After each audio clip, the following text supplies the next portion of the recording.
Bismillahirrahmanirrahim. Waltakum minkum ummatun yad'una ilal khairi wa ya'muruna bil ma'rufi wa yanhauna 'anil munkar. Assalamualaikum warahmatullahi wabarakatuh. Alhamdulillah wassalatu wassalamu ala rasulillah ma ba'd.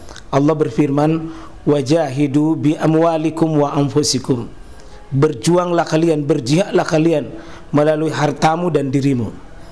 Hampir semua ayat-ayat berjuangan dan pengorbanan itu dimulai dengan bi amwalikum, harta kalian, harta kalian. Saya mengajak secara praktis dan kami sudah buktikan. Rp1.000 itu bisa luar biasa dahsyat. Bisa beli mobil, bisa buat kuburan, ya, bisa membangun masjid. Uang 1.000. Mari kita satukan uang 1.000 kita. Nanti kami jemput di rekening ini, insya Allah bisa kita buat. Di rekening ini, insya Allah kita buat sebuah kekuatan umat dengan Rp1.000. Rp1.000 dahsyat. Saya mengajak, mari kita buktikan. Assalamualaikum warahmatullahi wabarakatuh. Pasti hartamu itu menjadi ujian, fitnah. Pasti anakmu itu ujian, hartamu itu ujian. Jadi kalau ada orang dikasih mudah dapat rezeki, mudah dapat rezeki, mudah dapat rezeki, mudah dapat rezeki, mudah dapat rezeki, kalau kita dapat rezeki, kasih tahu saya sedang diuji oleh Allah. Kalau susah juga dapat rezeki, susah dapat rezeki, susah dapat rezeki, kasih tahu juga kita sedang diuji oleh Allah. Tapi saya mohon maaf Pak, yang mana jujur kita akui, mungkin kalau bapak-bapak susah dapat rezeki, terlambat gaji, menjual satu hari tidak ada laku, mungkin kita bilang fitnah. Diuji ke hari ini, tidak ada pembeli. Diuji hari ini tidak ada gajian. Sudah 1 pekan ini menunggu, tidak ada ujian, tidak ada. Kita bilang apa? Fitnah. Tapi coba Pak, kalau dapat rezeki tiba-tiba 10 juta, 20 juta baru tidak ada dalam daftar, 30 juta. Adakah yang bilang di antara kita, "Mah, ada ujian." Ada ujian. Kira-kira begitu? Ada di antara kita biasa bilang ada ujian. Jarang kayaknya bilang dalle. Dalle. Padahal sejatinya Quran, hartamu, anak-anakmu fitnah. Apa itu fitnah? Ujian, bisa cobaan. Kalau yang di atas aduan, musuh pasti. Kalau posisi harta dengan anak itu bisa menjadi fitnah. Fitnahnya bisa menjadi musuh, bisa menjadi musuh. Ada saya baca di kitab, sebutkan di sini supaya kita camkan ini baik-baik Pak Ibu. Nabi pernah sebutkan dalam hadis At-Tabrani begini, laisa adua alladhi in qataltahu kana fauzallah. Bukan musuh yang kamu bunuh dia, kau kalahkan dia sehingga menjadi kemenangan bagimu. Bukan musuh itu. Orang kafir kau hadapi lalu kau kalahkan dia. Atau in katalaka dahaltal jannah, atau dia membunuhmu sampai kau masuk surga. Maksudnya orang kafir yang membunuh kita, kita masuk. Kata Nabi, laisa adua. Itu bukan musuh yang begitu. Orang kafir yang kau bunuh atau yang kau kalahkan sehingga kau menang, bukan musuh yang hakiki itu. Bukan musuh yang membunuhmu sampai kau mati, bukan musuh itu yang secara hakiki. Apa kata Nabi SAW? Walakin alladhi la'allahu aduwwan laka wa waladuka alladhi kharaja mim sulbik. Tapi musuhmu adalah anakmu yang keluar dari sulbimu, yang kau hadirkan dari dirimu. Mungkin seorang ibu yang kau hadirkan, yang kau lahirkan. Summa a'da aduwwan laka, lalu dia menjadi musuh bagimu. Itulah musuh yang paling besar. Maka musuh kita, Pak, bukan orang kafir yang hakiki, kata Nabi SAW, tapi musuh kita anakmu tidak mau mendengar, anakmu tidak mau patuh, anakmu yang membantah dirimu, anakmu yang membangkang, anakmu yang durhaka. Itu musuhmu. Semoga kita ditolong oleh Allah untuk tidak melahirkan musuh-musuh. Kita yang lahirkan, kita yang kasih sekolah, kita yang besarkan, kita yang didik, kita yang bikinkan fasilitas di rumah. Setelah besar, Pak, nalawang orang tuanya. Mau ke begitu, nak? Mau ke begitu? Mau ke begitu? Mau ke menjadi musuh sama orang tua? Mau ke kasih masuk orang tua tadi surga? Maka berlelah-lelah Anda beribadah, nak. Berlelah-lelaki dalam ibadah, berlelaki dengan Quran. Nikmati itu lembaran-lembaran Quran, nak. Capeklah engkau dengan Quran, bersahabatlah dia dengan Quran. Kasih bahagia ibumu, bapakmu, nak. Kau muliakan ibu dengan bapakmu, dengan kau berceripaya dengan ya Rabb. Jadikan lembaran Quran ini menjadi sahabat kami dalam hidup kami, sebagai hujjatan lana, sebagai hudan lana, sebagai naziran lana, sebagai pembimbing hidup kita. Insyaallah saya doakan anak-anakku di sini. Saya selalu tekankan, jangan pulang nanti di rumahmu kecuali bikin senyum ibu dan bapakmu. Bikin senyum dia. Sholat 5 waktu Anda yang bangunkan ibu. Bu, Pak, sudah azan. Makasih, nak. Tidak sia-sia aku kasih pondok kamu, tidak aku kasih sia aku kasih sekolah Quran kamu, nak. Coba bisa dibayangkan, Anda pulang dari sini sudah masuk subuh, aduh sudah 5:30, 6:30, belum juga bangun. Itu musuh bagi orang tua. Mau ke begitu? Mau ke begitu, nak? Semoga insyaallah bapak-bapak yang punya anak, tidak ada ruginya itu, Pak. Kasih, pisahkan dulu dengan derita, tapi akan sama-sama nanti bertemu di pintu surganya Allah Subhanahu wa ta'ala.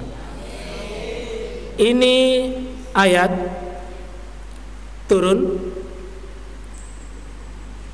cuma 2 ayat ini, ayat 14 dan 15 dan 16. Ini turun di Madinah, yang lainnya itu di Mekah. Ketika sahabat Nabi waktu perintah hijrah berombongan ke Madinah, tapi ada yang mau ikut hijrah, ada yang mau ikut hijrah.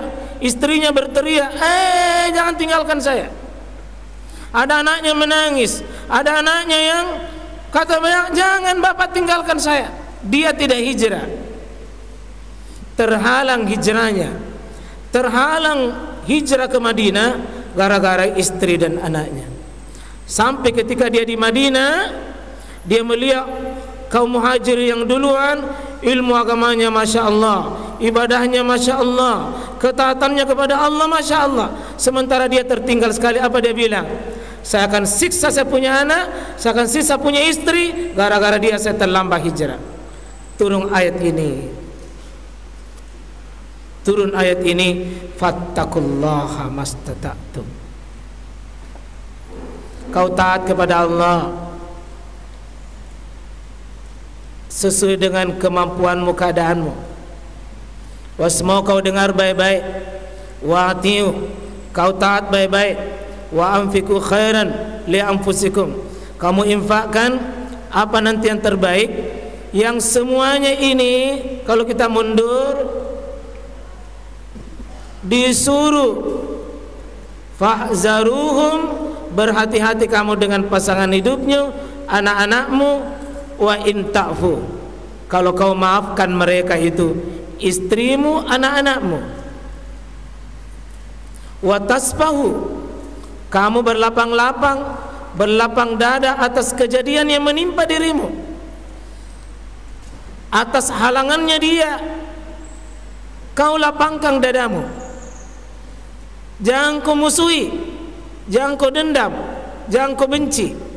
Wa takfiru, kamu tutupi, kamu ampuni. Artinya jangan kau dendam gara-gara dia saya terlambat hijrah, gara-gara dia terlambat saya taat. Mungkin Pak di antara kita ada yang tidak bisa hafal Quran karena dia yang diurus, ada yang tidak bisa salat tahajud karena dia yang diurus, ada yang tidak bisa taat beribadah kepada Allah karena dia yang ditemani. Perintahnya ini, wa in ta'fu wa tasfahu wa takfiru. Satu-satunya ayat Pak yang 3 kali perintah kepada istri dan anak suami kita, 3. Kalau untuk orang lain Pak tidak ada 3 begini. Kamu maafkan, kamu berlapang dada, kamu apa? Kamu tutupi kesalahannya. Ini tugas kita. Wa in ta'fu wa tasfahu wa takfiru fa innallaha ghafurur rahim. Jika engkau lakukan ini, kau maafkan mereka, kamu buka, jangan sempit dadamu, itu namanya tasfahu. Dari kata safaha itu halaman rumah itu luas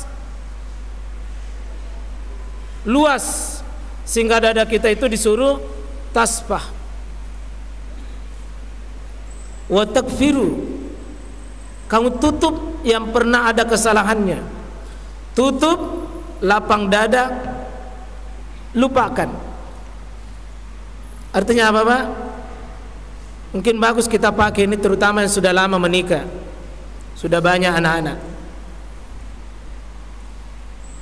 Kita sudah lama sama-sama.